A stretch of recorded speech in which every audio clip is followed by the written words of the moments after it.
Amazing as always. So as usual, I push the on button on YouTube first, and see now you catch up in Facebook. When I catch this up, it's so weird. It surprises me all the time. I keep being amazed by this, like how quick it happens in YouTube over Facebook. Interesting technology. But I digress. So let me introduce myself. Hi, I'm Louis Porter Jr., and welcome to another lovely episode of Transparency Agenda Daily. This is October the 11th. Initially, I thought I was going to talk about nothing, because I really didn't have a really good idea. I was like, oh, I'll talk about this, talk about that, talk about this.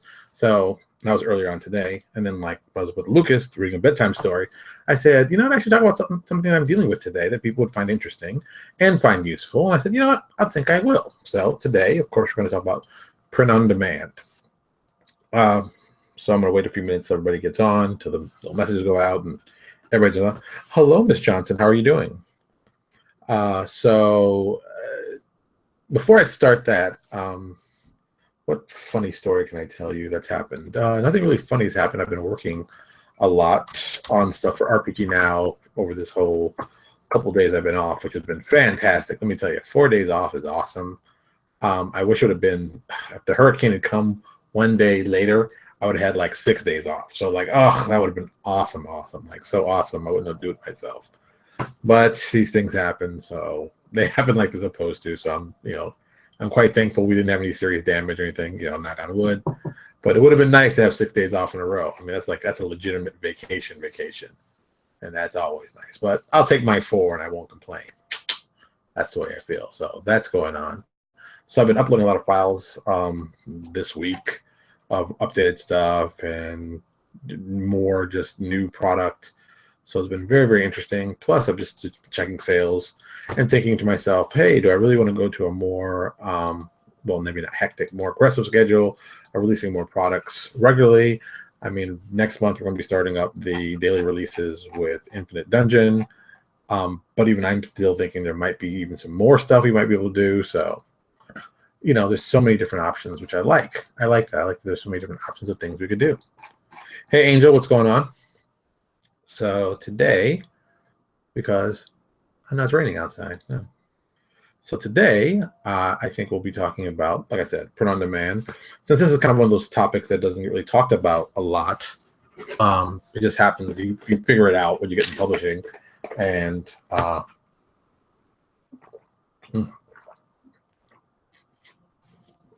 very thirsty lately. You kind of have to figure it out on your own. It isn't like really the best thing to do on your own. Hey, Jason, what's going on? And you wish we had like more input from other people or get some more information. And even the information they give you is kind of like rough and it's really not helpful. So at least I want to get you guys in the right direction and give you some ideas of things you might find useful or at least semi-interesting. You never know. So let me give you a little background about, because a lot of people don't know this about me. I've been involved in graphic design since, I guess 1993. I left college in 92 with my degree in political science, and in my head, I thought I was going, maybe I'll go to law school, or maybe I'll start going, the civil service route, or I didn't really know what I wanted to do. I really didn't have a clue. And I was working in Baltimore for a Suncoast Video. That's such how old this was. And I worked there for like 6 months, and I was just like tired of working there. And I was like, I'm not doing anything. I got this degree. What am I going to do with this thing? So I decided to go back home to Connecticut. Went back home to Connecticut, started working at a Office Depot, worked there, or the Staples, or one of them, worked there for 1 day. And it was the worst job ever. I hated every second I was there. For the 8 hours I was there, I thought it was ridiculous. And I wanted to smash someone in the face. I hated it so much. So I quit after a day. And then a buddy of mine who owned a comic book store, actually, I guess I'll put him in the notes, it's kind of important, Cave Comics, which is out of Newtown, Connecticut. He was like, hey, you should go and talk to these guys I know who do CVM, Comics Values Monthly. They're looking for somebody to help them do some stuff, some pricing and stuff like that. You know comics. I'm like, yeah, I know comics. So I said, okay. So I interviewed with them, and it went great. And I became their research and dealer liaison. That was my official first title. And that was like my first title ever in business, which is kind of funny. So I look back, because I'm like, wow, yeah, that was my first real title. So I worked there for about, how long was there? I was there for like 6 months, and then I got a promotion to like assistant editor. and I started working in-house and developing, putting together magazine, the magazine they were doing. And then during like the next year, because I was there for like a year and a half till we closed down, or 2 years, something like that. It's been a while. It's been like, it's been 20 plus years. It's hard to remember the exact dates. So I was there. I became an assistant editor, and I started learning layout, and I started developing like how to do layout. And this guy who I'll never forget his name, because it's and this was actually his real name, which is hilarious. Jay Running Deer. Yes, if you didn't know, Jay was definitely Indian, native. So Jay was doing it, and he said, "Let me show you this little bit of stuff." And I started, finding out how to do layout. And one of my biggest first pieces that I always got so excited with was a piece I did, and this tells you how geeky it was, is a piece I did from a series that we had on the book called Writer's Block. And basically we got high-name guys, like well-known writers, comic book writers, to write like 1,000 words on just something about the industry and understanding that. And the person I got to write was one of my legitimate idols, which is kind of very cool. When I look back, it's even, it's kind of funny when you think about it. But I got Marv Wolfman. Yes, Marv Wolfman of Crisis on Infinite Earths, the Teen Titans. I got him to write an article about writing in the series he was doing at the time with Malibu. That's how it was also. Malibu did a series called A Man Called Axe. And in the shot that I did the layout and thing, on one page, the guys are shooting at him. And on the second page, the actual bullets are going through. So when you open it up in the spread, you got to see like the bullets going through. And I thought this was the coolest thing. But there's like the guys, the text here, the text, and the picture. And it's like, oh my God. And I was amazed that you could do that. And I was like, well, how do you do that? It's so cool. I want to learn more about this. And that's kind of that was kind of my first real taste of layout and understanding, what layout should look like, what things should. And at the same time, Photoshop had just started to come in. So I had another buddy of mine, Jeff Juilliard. I'll put Jeff in here because Jeff's a good guy. Jeff Juilliard was kind enough to, he was a well-known and well-respected graphic designer. He really was truly a graphic designer in every sense of the word. I believe Jeff's actually degrees in graphic design. He just might be one of those creative individuals, but I'm pretty sure it's a reason in that. So Jeff currently has his own business. Let me see if I can find it, because I want to put the link up. Label, what's called it? Label. Ugh. He has his own creative studio it's in Connecticut. That's where I grew up. If I can just remember. Damn it, I'll go the old-fashioned way. Gotta go to Facebook to do it. So Jeff was kind enough to teach me on the weekends. And basically every weekend and this is how weird it was. At the time, the whole thing with Attic Books had closed down, and Jeff was working for a music company that eventually got shipped down here to South Florida. It was a very weird thing, and Jeff didn't want to go, so Jeff stayed in Connecticut. That was his home, and he started his first company with a friend of his that was called Visual Intelligence Agency. Visual Intelligence Agency, and that went very well. Now, and his offices were downtown Danbury. I grew up in Danbury, Connecticut. It's a very small town. Talking like 65,000 people when I was there. Hey, Alex, what's going on?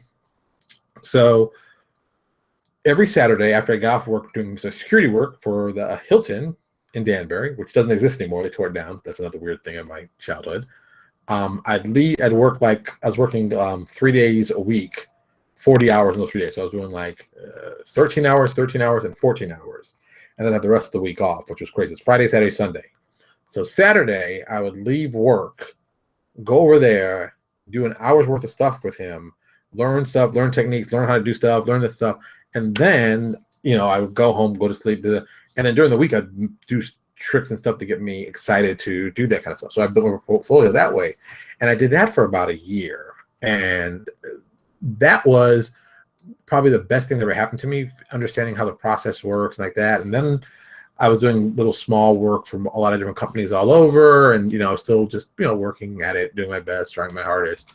And it's like I said, it's interesting looking back now, but I'm just remembering it.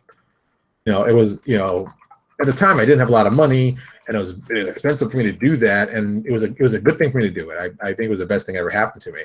So without that background, I wouldn't have been a designer, and I wouldn't have done all the stuff I did. So I took a real chance doing that. And then I started working got there, did a couple gigs, and then I got a job working for Ethan Allen doing some graphic design for them.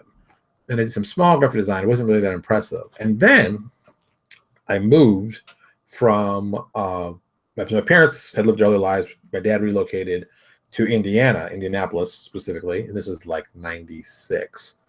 And I'm like, oh, I don't want to go to Indianapolis. Forget that. That's a horrible idea.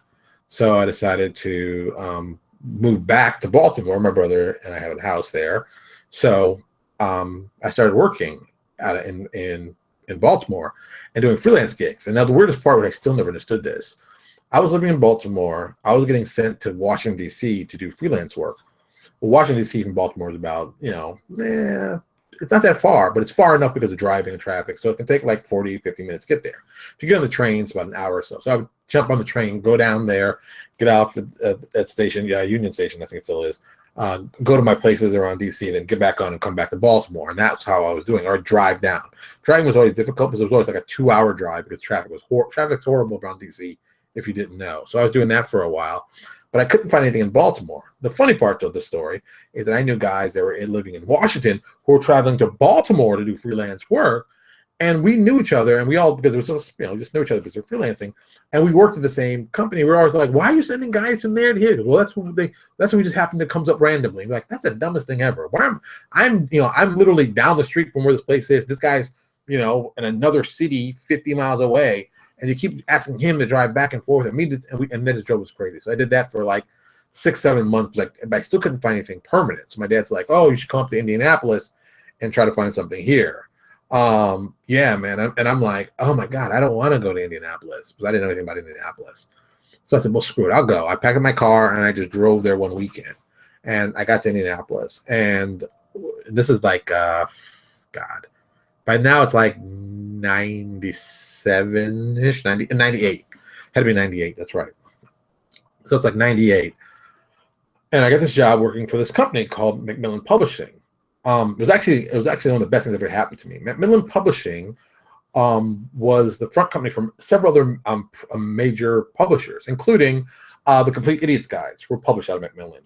All the Adobe Press books were done on Macmillan. So I got to get hands-on for layout. So I basically started working in their layout section and just doing books, laying out books constantly and redoing stuff. And like all the video game stuff you see from Brady Press, that's Macmillan Publishing also. Now they changed the name to something else, and they changed it like 3 or 4 times. But when I was there, that was called. And we would do layout all the time, just layout. Funny enough, one of the guys I worked with there back in '98 is still there, working, doing the video game book. So anytime you see, I keep pointing over here, that's what my video game books are. So anytime you pick up any video game hint guide, it's probably the guy, look for the guy's name in the back, named Will Cruz. He's the guy who worked with me there, and I mean, he's been there 20 years. So, I mean, and he was a great designer then, so I think he's only gotten faster and better. So, and another weird little piece of information. See how this all connects to the publishing? The publishing, the person who does, well, let me rephrase that. If you ever pick up one of the orange-colored Complete Idiot's Guides that you see in the bookstore, you see all those books are amazing. There's tons of them, right? Just a little piece of crazy fact. All those books, when I was there, was done by one girl. This one girl was laying out a book a day, doing all this. And we're talking, these books are like 300-page books. On a good day, I'm not going to lie, I would lay out about 10, maybe 15 pages an hour. And that's like full layout, ready to go to press, done perfectly, no mistakes, boom. She was doing a full book, it was like 300 pages. So she was a machine. And every day she would just do books and just get them out. And one person. I tried to help her one day. She goes, and I helped her for like half the day. And I'm going to use these words help because it really, she got them back and said, no, this is totally wrong. I can't use this. You got to do it. And she basically had a system put up so it made it faster for her to do these books as fast as she could. So it was just amazing. So that happened. And it's just an amazing little piece thing. So I learned all my real layout speed and techniques and tricks working there. So from there, I left there, and that was a horrible job for me. Indianapolis is not a fun place for me. I did not have a great time in Indianapolis. I can tell people all the time, even though I was born in Chicago, I'm an East Coast boy, 110%, and going to Indianapolis was not good for me. I'm not Midwest in any way, shape, or form. So yeah, I had to get out of there, and I got out of there by moving to South Florida. So yeah, I got a job offer. I'll never forget the call. I don't want to give them that whole story. It's too long. But this woman basically said to me in the middle of January with minus 15-degree weather, she goes to me and goes, hey, would you like to come down to Fort Lauderdale all expenses paid. We'll help us build our website for us. And I'm like, yeah. Like, well, first, sorry, let me phrase that. First I said, hold on, let me think about it. So I hung up the phone. I'm like, what are you, crazy? Of course I want to. And like 5 minutes later, I come back, yes, I'd be very interested. What am I thinking? Yes, I'd be very interested to do that. Of course, that sounds like a great idea. And then like less than a week, I was down in Florida, and I've been here ever since. It's just, it was just a great move at the time. And that was like, I flew down here. The exact date I always remember, January 18th, 2000. Boom, came to Florida. I was 29 years old, didn't know anything. Boom. It was great. It was great, and I've been here ever since. And I worked for people as web designers. I've done, press, and press will always be my print will always be my first love. I love print. I think print has a very special stuff to it. I think most people don't respect print as much as I do, because I respect print. I'm a big fan of print. So there you go. Yes, Jason, it is cool. It is very, very cold here at 68. I tell people it now. People laugh at me now, but it's true. So I like print more than I like web. I've done web because that's what everybody tells you have to do. I've done web for now, oh God, man, more than 10, maybe 15 years. And I've done print, 25 years more. So, print will always be the first love for me. I like print. I think it's awesome. I think web is cute, but like with all things, when I first got started in it, you could make a lot of money doing print design and stuff like that. When I got into web design, you can make a lot of money doing web design like that. Now the stuff is so common and generic, the prices for guys like me have come down to a point where it's just like, well, I don't know if there's a future in it. That's why I'm always telling people 3D animation. Check out 3D animation, because that's probably going to be the future. This stuff, print was. I'm assuming by the time Lucas is in high school, InDesign will be just a regular class that you have to learn in school. It won't even be like a special class. It'll be like, oh yeah, InDesign, everybody knows that. Yeah, it's like Excel. So, but printing is still an important piece of it and understanding the process. So this is where we go with this whole print on demand. So print on demand is, is POD, as they say, is a big thing that has happened to shoot up probably really in the last 10 years. It's gone from being like really kind of rough and put together. Because I remember the first game I released, I went through a traditional printer. That was 2001 or 2002. And I remember we put money up front for that. We did the printing and that was really expensive. And then when print on demand finally started happening, as it should have been back when 2004, it was still kind of like rough and rugged. It wasn't there yet. But now, print on demand is so easily put together now, it's just kind of ridiculous. And the 3 main sites that I would suggest for anybody to check out, I guess I'll put the links in here since I'm talking about them. The 3 sites that I can talk directly from, having had experience, positive and negative. Gotta have to go to Facebook and drop this in and catch your thing. The 3 companies I'm talking about is Lightning Source, CreateSpace, and Lulu. They are probably the 3 premier places to do any print on demand. Here's the links for them. Come on, thank you. They are the places. They are the places that you go. Lightning Source is owned by Ingram, which Ingram, who's been doing printing and publishing forever. CreateSpace is owned by Amazon, and I don't know who owns Lulu. I think Lulu is like an actually independent collaborator, but I could be wrong about that. But Lulu is probably one of the first ones that I remember actually working with. They're probably the first one I did. And Lulu is the old one and the independent one that didn't get bought up by a big guy. I don't believe. Yeah, I never think they got bought up by a big guy. And they've basically kind of stayed the same forever. I have some products for sale on Lulu. I don't even check anymore. I just wait for a check to come in. I don't even look at it anymore, because it's like Lulu has become, outpaced by the other 2, Lightning Source and CreateSpace. So let's talk about Lightning Source. Lightning Source has been around forever. They have been, they were Lightning Press at one time. Now they're Lightning Source. They're one of the older relationships. Their relationship with Ingram is very, very solid. So it's very, very interesting if you want to do printing with them. The quality of the printing is very, very good. Most of the books I've actually on the shelf are printed from them. Actually, if I'm going to get up and grab something, I want to grab it quickly. Kick the water bottle at the same time. I know this one is printed, and no, that one is not. This one is not. And this, no, those are not. Jesus. And these were, and this was. All right. So, do a little self-promotion. These 2 books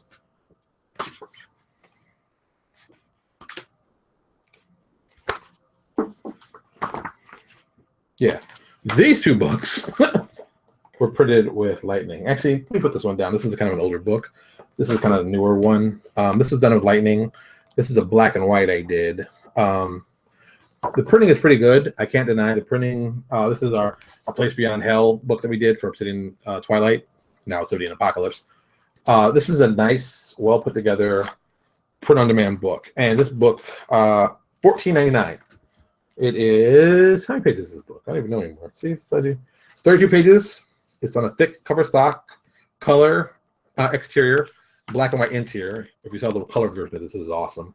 But this is an older book, and this is a little expensive to do when it was colored. Now, and this is like one of my favorite books. This is we did a great layout. When you see the PDF, it's an amazing looking feel. That was cool. Now, that was Lightning Source, and this is a couple years ago, so I can put it in perspective.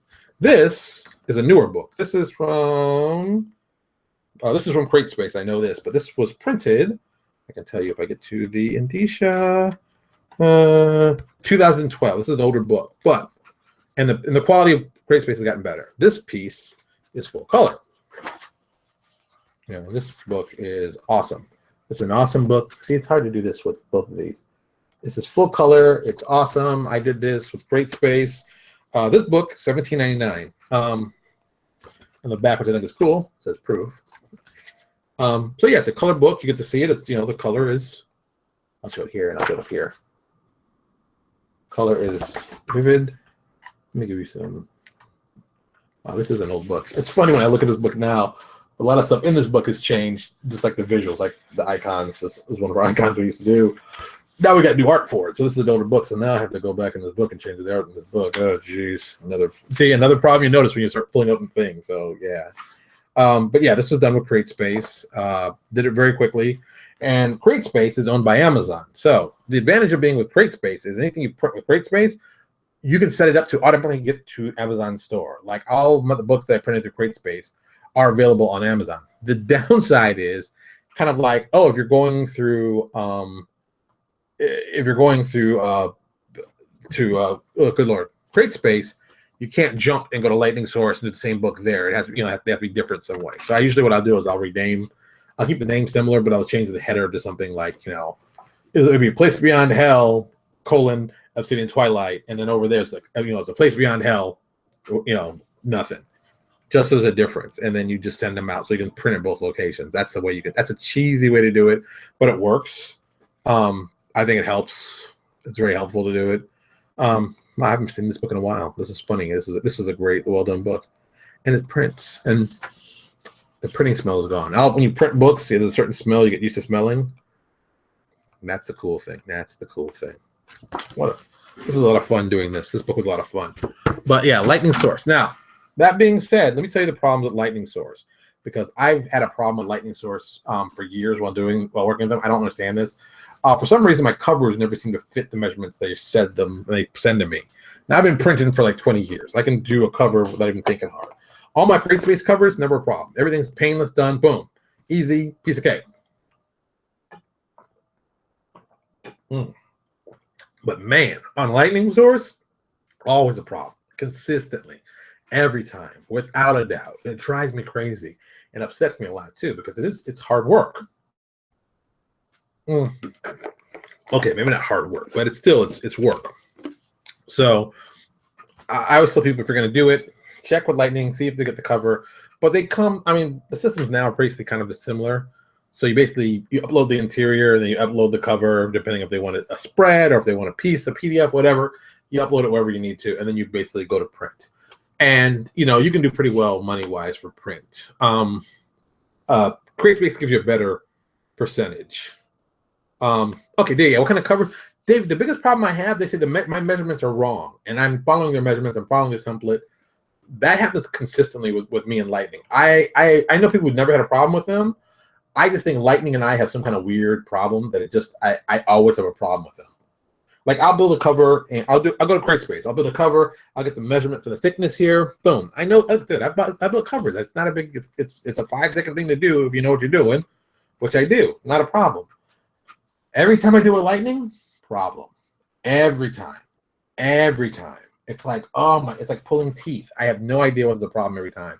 It's like, oh, this measurement's wrong. I'm like, am I putting the template wrong? Steve Russell over Right Publishing would always get it right. And I talked to him about it. I'm like, I'd have to probably hire one of his guys that my cover is right from Lightning Source, which is kind of scary since my new Neo Exodus book I'm doing through RPG Now, which uses Lightning Source. So I'm sure I'm gonna get some kickback on my cover soon, since I just sent that to print today. So I'm sure that's gonna be a hassle. But this is what I do publishing. This is what I do. So it's just like I said, it's just I've had issues with it. Don't always trust what I say. This is just, it might be a personal thing. Maybe I'm setting up something that I've been using. Like I said, I've been doing layout for a long time, so I don't even look at some of the stuff I probably should be looking at now. Like, oh, you made a mistake here, and I'm like, what are you talking about? What's that? Things. Look, man, things change over time, and not all of us old guys always change with the times. So don't totally trust me. What happened with your cover? You had to be here earlier, David. We already just talked about that. But no, I just like that. Just my issues I've had with Lightning Source. That's my thing. But like I said, CreateSpace, Lightning Source, they do all the same thing. They're there just to basically help you make money. And do yourself a favor. When you're thinking about doing a book, go there, look at the cost, look at the printing cost. Because you want to do, a lot of times people want to do Kickstarters, and they don't charge enough for the books to print them. I've made that mistake. I've made that mistake myself. So I'm like, oh, why did I thought it was supposed to be $6 is going to cost me a print, but it's going to be $7.25.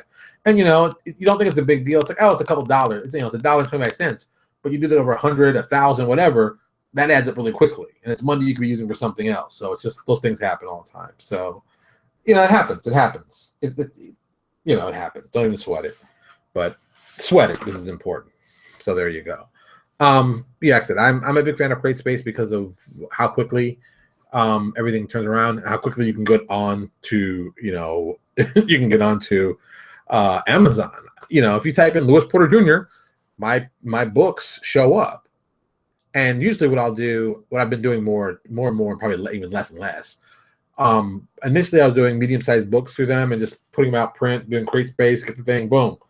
And I've kind of gotten away from doing that because I've just been saying, oh, let me just do PDF only, because that's a little bit better. But at the same time, it becomes, I'm not happy with my online store, my website, which I don't have an online store because it's horrible.